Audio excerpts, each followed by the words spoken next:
Hello everyone, students.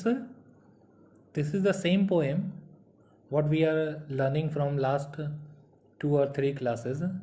Students, today I will give you the critical explanation of the poem. ये critical explanation क्या होता है? इस poem में जुड़ी हुई टेक्निकल चीज़ें, जो लिटरेचर की टेक्निकल चीज़ें हैं, उनको समझना, उनको एक्सप्लोर करना और उसके बारे में इंफॉर्मेशन निकालना is called critical explanation and analysis. किसी भी पोइट्री का या किसी भी स्टोरी का क्रिटिकल एग्जामिनेशन, क्रिटिकल व्यू करना बहुत ज़्यादा ज़रूरी होता है और उससे हम लोग समझ पाते हैं कि एक्चुअल में उस पोएम में क्या कहा गया है, कौन कौन से टेक्निक्स यूज़ किए गए हैं, उस स्टोरी में कौन कौन से लिटरेरी डिवाइसेस यूज़ किए गए हैं, उस स्टोरी में क्या एक्सप्लेन करने की कोशिश की गई है. ओके, तो स्टार्ट करते हैं आज का क्लास. सबसे पहले तुम लोग एक छोटा सा समरी जान लो कि what the poem is actually want to say, क्योंकि समरी जाने बिना जो है बड़ा मुश्किल हो जाता है, क्योंकि हो सकता है कि कुछ लोग इस पोएम को पहले नहीं देखे होंगे या वीडियो नहीं देखे होंगे. तो the poet says, the poet is Robert Frost, he is an American poet. The poet says that once he was walking down the road and reached at a place in the forest where the one road was divided into two parts. एक road दो हिस्सों में but रहा था. He could walk over one at one time because he is a single person. He took time to make the decision that which road he has to take. वह थोड़ा रुका, सोचा, ऑब्जर्व किया. He observe the two roads, that which road he has to choose, and finally he took the second road which looked less walker. Okay, which looked less walked, जिस पर कम चला हुआ feel हो रहा था, उस रोड को पोएट ने चूज किया. And the poet says that because of his choice he could become very successful in his life. उसने एक ऐसे रोड को चूज़ किया जिस पर बहुत कम लोग चले थे, and because of his choice he become very successful in his life. तो अब किसी रोड को चुन करके हम कैसे सक्सेसफुल बन सकते हैं? तो यहाँ रोड जो है, रोड एक सिंपल क्या है, वो रोड जो है वो एक सिंपल मेटाफोर है. Actually the whole poem is the example of a metaphor. Metaphor का मतलब होता है कि वर्ड्स आपको जंगल दिखा रहे हैं, रोड दिखा रहे हैं, एंड द मीनिंग आपको लाइफ से जुड़ी हुई कुछ चीज़ों को बता रहा है. हमारी लाइफ ऑप्शंस से भरे होते हैं और हमको उन ऑप्शंस में से कुछ स्पेशल चीज़ों को चुनना पड़ता है. आज का क्लास ज़्यादा हिंदी में है इसलिए क्योंकि आज हम लोग इसको डिस्कस कर रहे हैं, टेक्निकल चीज़ों को. ओके, तो we have to choose appropriate things for our life. The poet has chosen the appropriate thing for his life, and what he chose the less used things. जिस चीज को ज़्यादातर लोगों ने यूज नहीं किया था, rare thing, maybe difficult thing, he chose, and because of that he became so successful in his life. तो सबसे पहले स्टूडेंट्स, क्रिटिकल एक्सप्लेनेशन करने के लिए हम लोग ये जानेंगे कि what are the rhyme scheme of the stanzas and the poem. So यहाँ देखो, राइम स्कीम हम लोग हर एक लाइन के लास्ट वाले वर्ड को देख कर करते हैं. तो last word is would, both, stood, could, growth. ठीक है, तो अब यहाँ अगर गौर से देखोगे तो ये वुड और ये कुड एक जैसा साउंड कर रहा है. सिमिलरली बोथ और अंडर ग्रोथ एक जैसा साउंड कर रहा है. ठीक है, stood, would, stood and could ये एक जैसा साउंड कर रहा है. तो what is the rhyming scheme? Rhyming scheme अगर इसका हम देखें तो मान लो वुड को हम ए कहते हैं क्योंकि ये उड जैसा साउंड कर रहा है तो बोथ बिल्कुल अलग है, तो इसको हम बी कह देते हैं। ठीक है। फिर स्टूड ए के जैसा साउंड कर रहा है, और कुड ये भी ए के जैसा साउंड कर रहा है, तो ए के बाद जो बी बना बोथ के लिए, तो स्टूड और कुड के लिए भी फिर ए यही रहेगा। ठीक है। और फिर ग्रोथ और बोथ एक जैसा साउंड कर रहा है, तो फिर बी। यानी फाइनली इसका राइमिंग स्कीम क्या हो गया, ए ए बी। ये सारे स्टेंजा में तुमको देखने को मिलेगा। मान लो सेकेंड स्टेंजा लेते हैं, फेयर क्लेम। फेयर और क्लेम बिल्कुल अलग है, तो अगर फेयर को हम ए कह दिए तो क्लेम को बी कहना पड़ेगा। फिर वियर, फेयर वेयर एक जैसा हो गया, देयर एक जैसा हो गया, यानी ए बी के बाद फिर भी ए आया और ए आया, और क्लेम सेम एक जैसा हो गया। That means rhyming scheme of this poem is A A B. Okay, 5 stanza इसमें बना हुआ है, तो 5 लाइन्स का स्टेंजा बना हुआ है, इसलिए इसमें A B this is the rhyming scheme.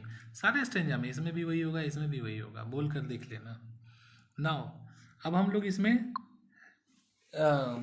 Literary device figure of speech को खोजते हैं।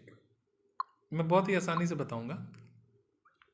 ये 3 लाइन को देखो, एंड तीनों एक ही वर्ड से स्टार्ट हो रहा है। तो कभी भी अगर कंजिक्यूटिव मतलब लगातार, पोएम के लगातार लाइंस एक ही वर्ड से स्टार्ट होते हैं, तो वहाँ पर एक खास तरह का लिटरेरी डिवाइस होता है, उसका नाम है ओहो हाँ, उसका नाम है ANAPHORA।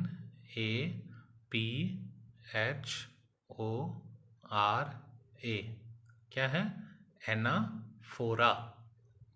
इस तरह के सीक्वेंसेस को हम लोग एनाफोरा कहते हैं। कब, जब एक ही वर्ड से पोएम के एक से ज़्यादा लाइन लगातार स्टार्ट हो रहा हो, जैसे and sorry, and B, and looked, and से 3 लाइन लगातार हुआ ना, तो ये एनाफोरा है।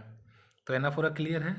अब बेटा बताते हैं हम एलिट्रेशन। एलिट्रेशन क्या होता है, अगर 2 लगातार वर्ड एक ही जैसा साउंड से स्टार्ट हो रहा हो, ठीक है, तो आओ खोजते हैं। तो उसको, जैसे 2 लगातार वर्ड, जैसे देखो यहाँ वांटेड वियर, दोनों को बोलते वक्त वो आ रहा है ना, तो ये जो है तुम्हारा एलिट्रेशन है। जब 2 लगातार वर्ड बोलते वक्त एक ही साउंड से स्टार्ट हो रहा हो, तो उसको हम लोग एलिट्रेशन कहते हैं। ठीक है, रिपीट कर रहा है सेम साउंड। इसी तरह से और भी है, और भी तुम्हारा इसमें एलिट्रेशन है, तो हम चाहेंगे कि बाकी एलिट्रेशन को तुम लोग खुद खोजो, उन लाइंस को तुम लोग खुद खोजो कि किसमें 2 लगातार वर्ड, 2 से ज़्यादा भी हो सकता है, लेकिन कम से कम 2 लगातार वर्ड एक ही जैसा साउंड से स्टार्ट हो रहा है। तो जो इस तरह से स्टार्ट होता है उसको क्या कहते हैं, एलिट्रेशन। RATION,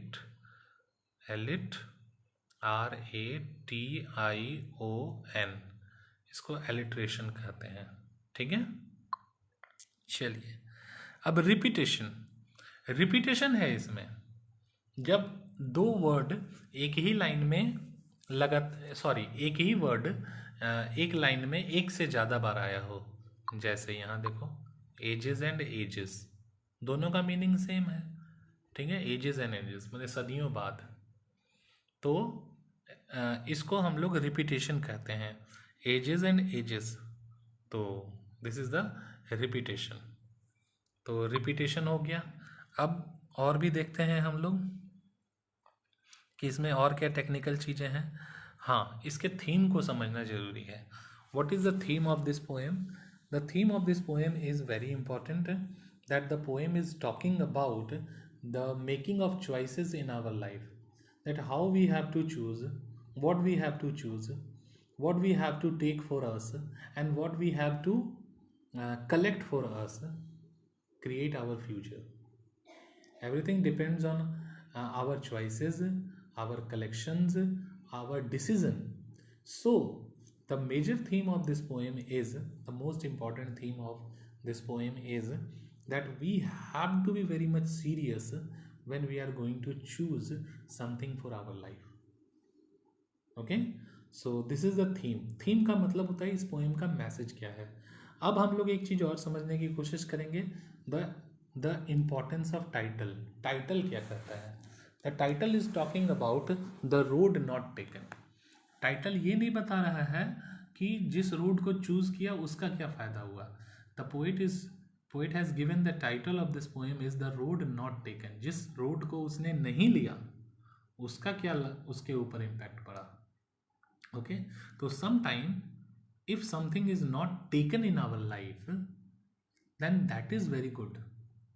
हमेशा हर चीज को अपने लाइफ में बुलाना और रखना ही जरूरी नहीं होता है. sometime we have to leave some things and we have to choose only those things which can make us strong, which can make us very much sure that we will achieve in our life something remarkable. So this poem is giving you the sense कि बेटा आने वाले life में जब भी चुनो तो Robert Frost के बारे में सोचो. कुछ भी चुनो तो रॉबर्ट फ्रॉस्ट के बारे में सोचो कि जिस तरह से फ्रॉस्ट ने डिसीजन लिया to choose something different, not so common. मतलब रॉबर्ट फ्रॉस्ट ने ऐसी चीज़ें चुनी अपनी लाइफ में जो कॉमन नहीं था, भीड़ से अलग थी. तो उस टाइप की चीज़ों को चुनने पर हमेशा ध्यान दो. Okay, that will make you apart from the crowd, that will create something positive in your mind and because of that you will be highly successful in your life. Okay, so this is enough for the today's class. This is the last explanation video of this poem. You will have a PDF of this chapter in which you can see the explanation of the question and answer, which will help you to make your fair copy. Okay, this is enough for the today's class. Have a nice day. Enjoy learning. Goodbye.